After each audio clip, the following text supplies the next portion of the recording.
જગતના આ મોહમાયાના સંસારમાં જ્યારે ક્યારેક બધું અંધારું લાગે ત્યારે એક વાત યાદ રાખવી, જે થાય એ સારા માટે થાય.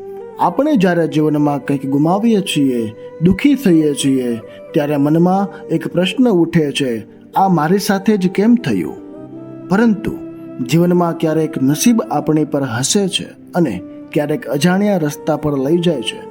આજે હું તમને એક કથા કહું છું. આ કથા છે યાજ્ઞિકની, જે પોતાના જીવનમાં ઘણી મુશ્કેલીઓનો સામનો કરી રહ્યો હતો.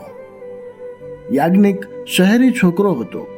શ્રમથી ભાગતો ન હતો, પરંતુ નસીબ તેને સતત પછાડતું. એમને શહેરમાં નોકરી મળી, પરંતુ જેવું લાગ્યું કે નસીબ તેની સાથે છે, ત્યારે એ નોકરી છૂટી ગઈ. નિરાશ થઈને યાજ્ઞિક પોતાના ગામડે પાછો આવ્યો. ગામડાના લોકો કહેતા કે અરે, આ તો બમણું દુઃખ છે, પરંતુ એ સમજી શકતા ન હતા કે નસીબ તેના માટે કંઈક અલગ જ ઘડી રહ્યું હતું. ગામમાં પાછો ફર્યા પછી યાજ્ઞિકે ખેતી શરૂ કરી.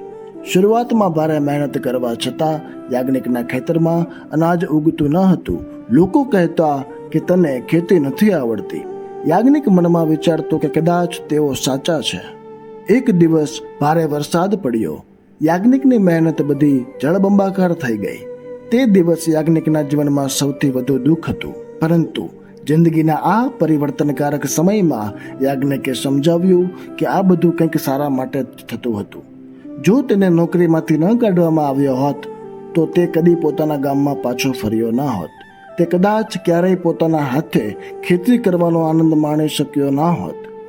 ક્યારેક નસીબ આપણને એ જગ્યાએ લઈને આવી જાય છે જ્યાં આપણને હોવું જોઈએ. જેને આપણે દુઃખદાયી માનીએ છીએ તે કદાચ આપણી મહાન સફળતાની શરૂઆત હોય છે. યાજ્ઞિકે હાર માન્યા વિના મહેનત ચાલુ રાખી. થોડા સમય પછી તેના ખેતરમાં નવા ફળ ફૂલ આવવા લાગ્યા અને આજે તે ગુજરાતના સૌથી સફળ ખેડૂત છે. જેનું ક્યારેય કલ્પના નહોતી કરી, તે આજે હકીકત બની ગયું છે. એમનું જીવન એ સાબિત કરે છે કે જે થાય એ સારા માટે થાય. આપણે જ્યારે જીવનમાં પડકારોનો સામનો કરીએ છીએ ત્યારે યાદ રાખવું જોઈએ કે કદીક એ પડકારો આપણને કંઈક નવું શીખવીને જાય છે. તો મિત્રો, જે પણ થાય તે સારા માટે થાય છે. દરેક આંસુ, દરેક દુઃખ અને દરેક મુશ્કેલી એક નવી રાહ તરફ લઈ જતી હોય છે. માણસનો વિશ્વાસ જ એ છે કે જિંદગીમાં જે થાય તે સારા માટે જ થાય. આમ જીવનને સ્વીકારીને આગળ વધો, વિશ્વાસ રાખો અને દરેક દિવસને અનમોલ માનો. આગળ વધો, એક નવી રાહ તમારી રાહ જોઈ રહી છે.